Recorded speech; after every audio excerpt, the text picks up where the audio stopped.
Okay, hey YouTube. I want to talk about drag, the word shemale, and where that fits in with trans politics. Because over the past month, I've seen this conversation kind of bubble up to exactly what I thought it was always about.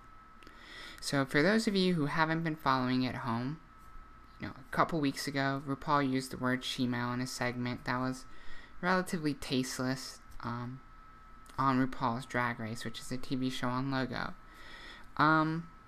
Okay, yes, it was in poor taste. The show could, survive and be fine without using the word tranny, without using the word shemale.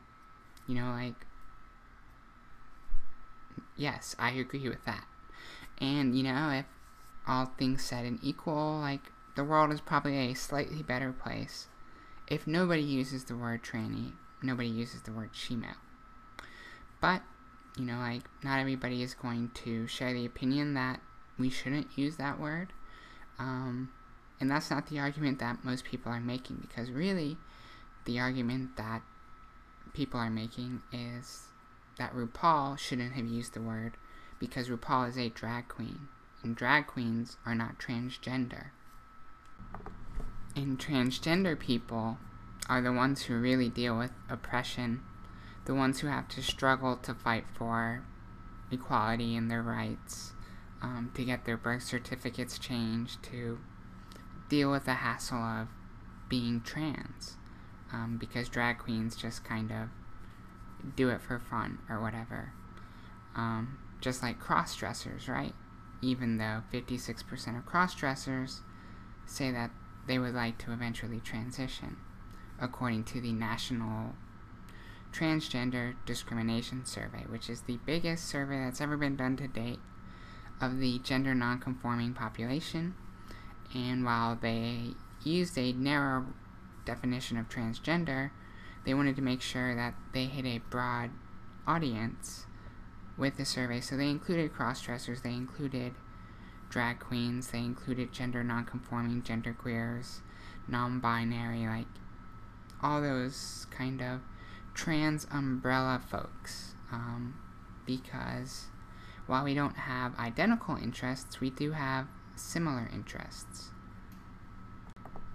And it appears that the argument from some transgender or transsexual people is that because we don't all have identical interests, trans should really mean transgender and transsexual, to become non-ambiguous, because people will confuse us with drag queens, they'll confuse us with cross-dressers, they'll say we're just men in dresses or things like that. Which isn't really my experience, because people don't look at me and see a man in a dress, they don't look at me and see a drag queen. I've never had that conversation before, and perhaps that's because of my appearance, passing privilege, whatever. But to say that somehow this is all causing confusion for people and we should be more specific, how does that help all these gender non-conforming people with bathroom access, with just sort of general acceptance from the general population, anything like that?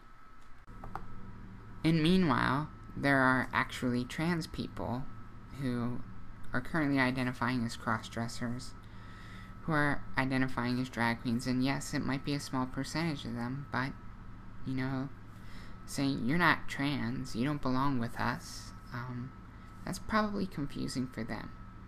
And it's going to make their path to transition a little bit more difficult, just like the HBS, or true transsexuals, kind of did before the internet leveled the playing field, where in the past people were always told if you didn't do or feel certain things by certain ages, then you weren't really trans and you shouldn't transition. And even Andrea James and Calpurnia are accused of this type of thinking as well.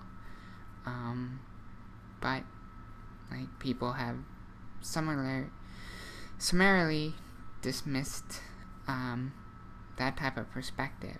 But yet, here we are, seeing this be applied against drag identities, against cross-dressers, saying you don't belong under the trans umbrella, you're going to distract people from our political agenda, so get out of the way. And this is the exact same thing that we accuse the LGBT community of doing to us with ENDA, with AHRC, with things like that. And we're saying, you know what, go off and form your own community, because you don't belong in ours, even though there is quite a bit of overlap. And again, what is ultimately accomplished by this? Like, really, what are drag queens taking away from me that's not something that you're just making up?